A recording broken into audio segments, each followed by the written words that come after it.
Hello， 我係露娜，今次咧就想同大家整塊靚正嘅滾湯。適用材料：最快40分鐘就煲好嘅番茄薯仔肉片或者係排骨湯。咁簡單嘅湯呢，你都要繼續睇喎。要煲到咁濃郁同埋鮮甜嘅話呢，其實係有技巧嘅。呢條片呢，就濃縮咗你要知嘅精華，記住 save 低。一年四季咧，隨時都可以跟住嚟煲。錫自己多啲，補充下營養同埋水分。你 like 同埋 subscribe 咗我嘅頻道未啊？仲有隔籬嘅細鐘仔，記住去撳啦。等我出咗新片呢，就可以通知到你一齊整嘢食。而家我哋一齊去 shopping 下先。如果唔係太趕嘅話呢，就可以買啲排骨去熬下個湯，咁個味道呢就更加濃郁，同埋煲出嚟嘅排骨呢就好軟熟，好好食。但如果你想快啲煲完個湯嘅話呢，就買啲肉片，咁啊少啲功夫，唔使出水，同埋快啲可以出味啦。想 keep fit 咧或者係減肥嘅朋友呢，就盡量揀啲冇脂肪嘅瘦肉。不過呢，煲出嚟嘅瘦肉呢就會比較鞋啲噶啦。而家我哋買完肉呢，就去菜檔呢買埋3樣材料。咁上次我煲10素湯嘅時候呢，都同大家買過紅蘿蔔。咁記住呢，要買啲有泥噶啦，咁就會比較清甜。咁其他嗰啲甘筍呢，就留翻嚟做沙律啦。薯仔呢，就揀啲皮光肉滑。咁你拎起佢呢，就檢查下有冇肉芽。有嘅話呢，就驚有毒。番茄呢，我哋就揀啲鮮紅色，就記住唔好要啲淺色。咁同埋呢，就要圓潤啲啦，飽滿啲，冇爛嘅，咁就係正嘅番茄啦。你屋企冇薑呢，就可以買埋啦，因為我哋會落幾片落去煲嘅。呢度就係全部嘅材料。如果你想調校稀結嘅程度，你就自己調下薯仔嘅份量啦。買好晒啲材料之後呢，返屋企梗要洗乾淨啦。咁首先呢，就將啲番茄浸佢3分鐘。咁番茄嘅表面呢，都有啲農藥，我哋浸完之後再去搓洗呢，咁就會容易啲去啲農藥。啲番茄浸完之後呢，我哋就整走咗個定，跟住呢，就連皮呢，就將佢斬件。咁斬幾多件呢？其實就睇返你自己鍾意啦。紅蘿蔔呢，就將佢洗乾淨，去泥啦，去皮啦，跟住呢，就將佢切件。咁你見到呢，我就將啲紅蘿蔔呢係一路碌住咁樣切嘅，咁啊滾刀切呢，就將佢斬開一件件。薯仔又係啦，你洗乾淨去皮，跟住就將佢斬件。咁我切完之後呢，就將佢浸水，咁啊唔想佢變色。咁同時間呢，又可以將佢減少個澱粉質。咁我浸一陣間呢，又會將佢換水，咁啊希望可以減少一啲澱粉質嘅。咁薑呢，我就去咗啲皮，將佢切件，咁同埋拍下啲薑先。切好晒之後呢，我哋就要處理下個肉啦。咁我哋唔想煲湯呢有血腥味噶嘛，咁所以呢，嗰個肉片呢，首先我就會將佢浸10分鐘，等佢出啲血水。咁有時呢，我浸嘅時候呢，都會將佢換水，咁啊等佢出多啲血水，咁啊保證呢，煲湯呢就唔會有嗰陣味啦。啲肉片呢，去晒血水之後呢，我就會將佢擎乾水，咁跟住呢，我就會首先醃下去，用砂糖啦、豉油啦，跟住呢，就再用生粉呢去醃下去，鎖住佢嘅味道。想知多少少醃肉嘅步驟呢，就睇埋呢條銀針粉啦。其實呢，買肉片或者係排骨呢，都睇你自己鍾意嘅。咁如果你買咗排骨嘅話呢，首先你可以將佢沖洗下啦，咁去水。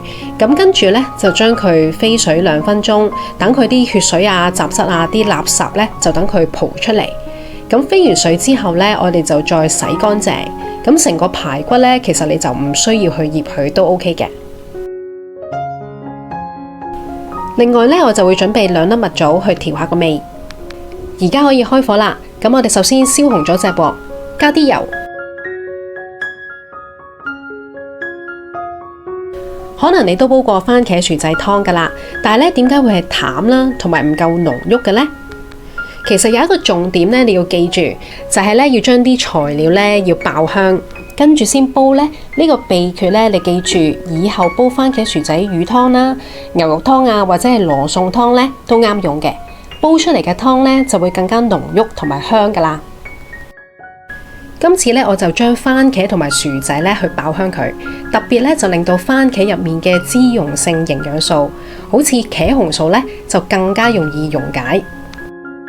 加啲薯仔咧就去炒下佢，跟住咧就加埋啲番茄去炒。咁番茄咧就屬於寒性嘅食物，咁我哋炒番茄咧其實就有2個目的。第一咧就將個寒性咧就去降低，咁第二呢，就係想提升嗰個茄紅素。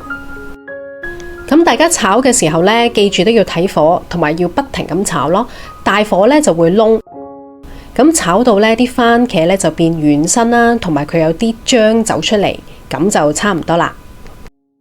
咁炒緊嘅同時間呢，我就準備一大煲水，咁就放埋啲紅蘿蔔落去呢，就等佢煮滾。仲有落埋蜜棗同埋薑，咁薑呢就可以同頭先嘅材料爆嘅時候一齊落都得嘅。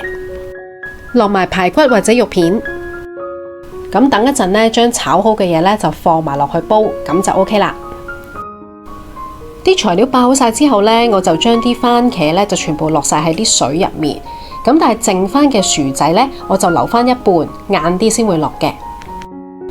啲薯仔呢，分2次落嘅目的呢，就係將一半薯仔呢首先溶咗喺湯入面，咁另外一半呢，再落，我哋食嘅時候呢，就會有啲湯渣，唔使等佢溶晒。